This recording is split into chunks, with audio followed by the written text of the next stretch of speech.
Damai sejahtera Allah yang melampaui segala akal, itulah yang memelihara hati dan pikiranmu di dalam Kristus Yesus Tuhan kita. Amin. Shalom. Selamat bertemu kembali kepada seluruh pendengar yang boleh menyaksikan channel YouTube ini. Kita kembali bersekutu dengan firman Tuhan yang menjadi khotbah di ibadah rumah tangga, atau sekaligus menjadi epistel di minggu ke-9 setelah Trinitatis pada tanggal 6 Agustus 2023 dengan tema belas kasihan Allah terhadap umatnya. Firman Tuhan tertulis dalam Pengkhotbah 3 ayat 11 sampai ayat yang ke-15. Demikian pembacaan firman Tuhan. Mari kita dengarkan bersama-sama. Ia membuat segala sesuatu indah pada waktunya. Bahkan ia memberikan kekekalan dalam hati mereka. Tetapi manusia tidak dapat menyelami pekerjaan yang dilakukan Allah dari awal sampai akhir. Aku tahu bahwa untuk mereka tak ada yang lebih baik daripada bersuka-suka dan menikmati kesenangan dalam hidup mereka. Dan bahwa setiap orang dapat makan, minum dan menikmati kesenangan dalam segala jerih payahnya. Itu juga adalah pemberian Allah. Aku tahu bahwa segala sesuatu yang dilakukan Allah akan tetap ada untuk selamanya. Itu tak dapat ditambah dan tak dapat dikurangi. Allah berbuat demikian supaya manusia takut akan Dia. Yang sekarang ada, dulu sudah ada, dan yang akan ada sudah lama ada, dan Allah mencari yang sudah lalu. Demikian pembacaan firman Tuhan. Saudara terkasih dalam nama Tuhan Yesus Kristus, ada kecenderungan manusia memahami bahwa kehidupan di dunia ini adalah kekekalan. Artinya, manusia seolah-olah menganggap kehidupan di dunia ini untuk selama-lamanya. Sehingga seringkali pemahaman itu membawa banyak orang menjadi hidup serakah, tidak pernah puas atas hidupnya. Dia hanya memikirkan diri sendiri dan tidak memikirkan orang lain. Hal tersebut membuat kehidupan yang tidak seimbang. Terjadilah kesenjangan, terjadilah penindasan, dan terjadi kesemena-menaan di berbagai bidang kehidupan di dunia ini. Apa yang menyebabkan? Karena manusia itu sering menganggap dia hidup untuk selama-lamanya, sehingga seolah-olah tidak puas akan apa yang dimilikinya. Belum cukup apa yang dimilikinya, walaupun sesungguhnya dia sudah memiliki banyak hal. Saudara yang dikasihi oleh Tuhan Yesus, pengkhotbah dalam hal ini mengingatkan manusia, mengingatkan kita semuanya agar memahami bahwa hidup di dunia ini adalah kesia-siaan. Demikian pengkhotbah mengatakan. Hidup di dunia ini merupakan kesia-siaan. Apa artinya? Kehidupan manusia di dunia ini hanya sementara. Bukan berarti bahwasanya apa yang kita lakukan adalah tidak penting. Tapi kita harus paham bahwa hidup di dunia ini hanya sementara saja. Tidak ada yang kekal. Akan tetapi ada waktunya, segala sesuatunya akan berakhir. Kalau segala sesuatu yang ada di dunia ini akan berakhir, maka tentunya kita harus menyadari itu. Kita harus menyadari singkatnya hidup kita. Di dalam Pengkhotbah 3 ayat 1 dikatakan, segala sesuatu ada masanya. Untuk apapun di bawah langit ada masanya. Sesungguhnya walaupun manusia itu ambisinya sangat tinggi sekali, akan tetapi manusia itu adalah lemah. Dia punya keterbatasan yang seringkali tidak dipahaminya. Akan tetapi hanya karena belas kasihan Allah terhadap umatnya lah yang dapat menyelamatkan manusia dari segala keterbatasannya. Untuk itu, Bapak, Ibu, Saudara-saudara, melalui khotbah kita hari ini mau menyampaikan beberapa hal kepada kita. Yang pertama, percaya kepada Tuhan dan menjadikan Tuhan sebagai prioritas dalam kehidupan kita. Percaya kepada Tuhan adalah sesuatu keyakinan untuk mempercayakan diri kita, mempercayai firman Tuhan dalam kehidupan kita. Percaya kepada Tuhan bukan saja hanya tahu firman, akan tetapi berusaha memahami dan melakukan firman Tuhan dalam kehidupan kita. Apakah yang harus kita lakukan ketika kita memahami pengkhotbah 3 ayat 11 khotbah kita hari ini? Ia membuat segala sesuatu indah pada waktunya. Ini adalah sebuah pengharapan bagaimana Tuhan dapat merubah kehidupan manusia, merubah kesulitan menjadi kemudahan, merubah duka cita menjadi sukacita, merubah jalan buntu menjadi ada jalan keluar. Walaupun sesungguhnya bukan mau mengatakan bahwa manusia itu pasif atau tidak berusaha, akan tetapi manusia harus melakukan dengan segala upaya apa yang dapat dilakukannya, dan selebihnya Tuhan akan mengerjakan bagiannya dalam kehidupan kita. Dan pada saat itulah dengan penuh keyakinan kita berkata, Ia akan membuat segala sesuatu indah pada waktunya. Kenapa? Karena kita sudah melakukan bagian kita. Selebihnya kita percayakan Tuhan mengerjakan bagiannya dalam kehidupan kita. Menjadikan Tuhan sebagai prioritas berarti juga bahwa Tuhan merupakan yang terpenting dalam kehidupan kita. Ada banyak orang lebih mementingkan pekerjaannya, lebih mementingkan bisnisnya, dan bagian kegiatan-kegiatan pribadi.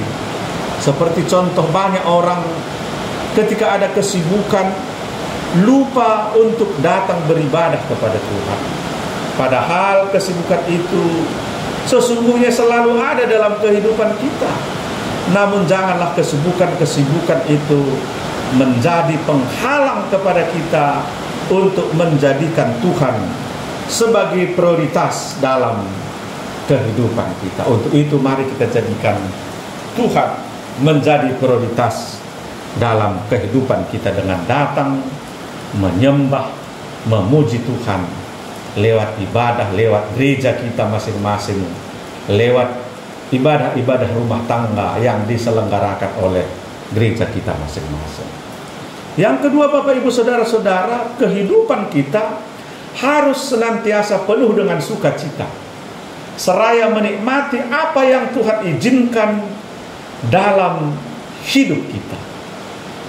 Kalau kita sudah punya hubungan yang baik dengan Tuhan, tentunya Tuhan sudah menjadi prioritas kehidupan kita, maka itulah sukacita yang sesungguhnya.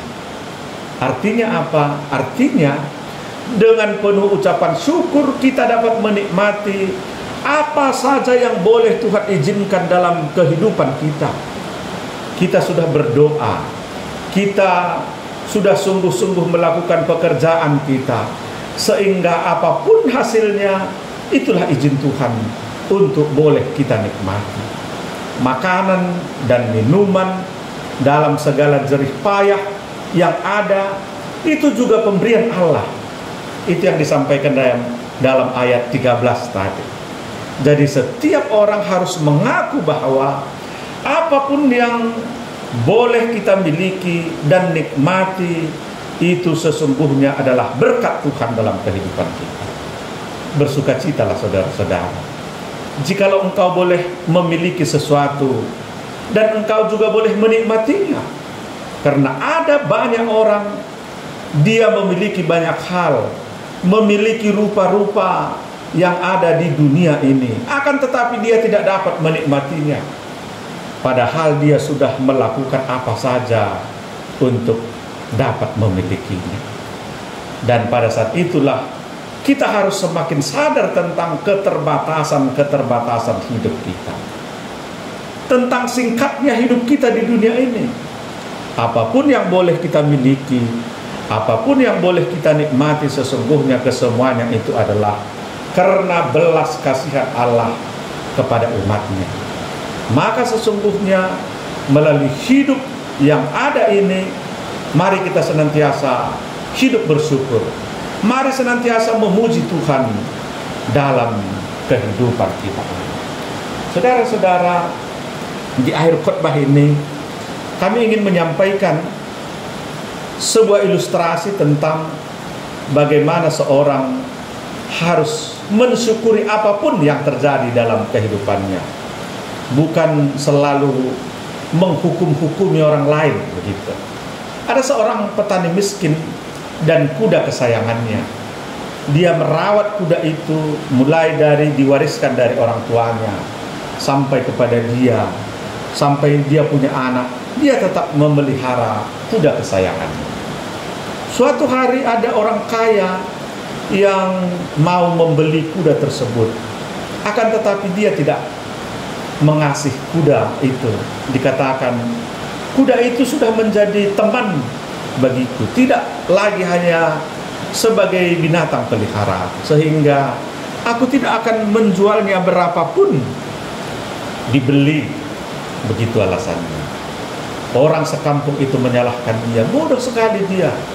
Dia miskin, tapi dia tidak menjual kudanya. Setidaknya kalau dia menjual kuda itu bisa menjadi modal usaha sehingga hidupnya bisa berubah. Mereka berkata begitu. Dan saudara-saudara, hari berikutnya kuda itu lepas. Ketika si petani ini mau memberikan makan, maka kuda itu sudah tidak di kandang lagi. Dan orang sekampung pun tahu, dan mereka mengatakan, itulah kamu sudah kena kutukan Tuhan. Orang sudah membeli dengan mahal, kamu tidak kasih, maka terimalah kutukan karena kudamu sudah lepas. Tapi apa yang dikatakan oleh petani miskin ini? Jangan menghakimi. Yang ku tahu, kudaku itu tidak di kandang lagi. Apakah dia dicuri orang? Apakah dia lepas atau kemana? Aku tidak tahu. Biarlah Tuhan yang tahu. Dan akhirnya saudara-saudara, selang beberapa hari kemudian, kudanya itu pulang ke kandang, tapi membawa 10 kuda liar yang lain dari hutan. Dan semuanya orang sekampung terkejut dengan mengatakan, wah, luar biasa, rupanya engkau diberkati oleh Tuhan. Kami salah mengatakan bahwa engkau kena kutuk. Hari ini kudamu pulang dan membawa 10 ekor kuda yang lain. Luar biasa engkau, luar biasa berkat Tuhan yang kau terima, kata mereka. Tapi dia katakan, jangan cepat-cepat mengatakan apakah ini berkat atau kutuk. Yang aku tahu, kudaku lepas dan kembali membawa 10 ekor kuda liar yang lain. Aku tidak tahu apa yang terjadi berikutnya. Saudara-saudara, anak petani miskin ini selanjutnya melatih kuda-kuda liar itu sehingga bisa jinak. Akan tetapi dalam melatih kuda liar itu, dia terjatuh dari kuda tersebut sehingga kakinya patah. Dan dia tidak bisa lagi melakukan aktivitasnya sehari-hari.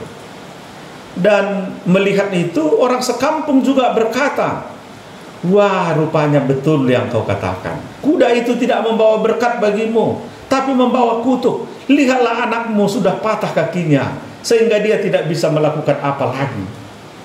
Dan kembali seorang petani miskin tapi bijak ini berkata, jangan terlalu cepat untuk mengatakan anakku kena kutuk. Yang ku tahu, dia jatuh dari kuda dan kakinya patah, dan sekarang aku sedang merawatnya.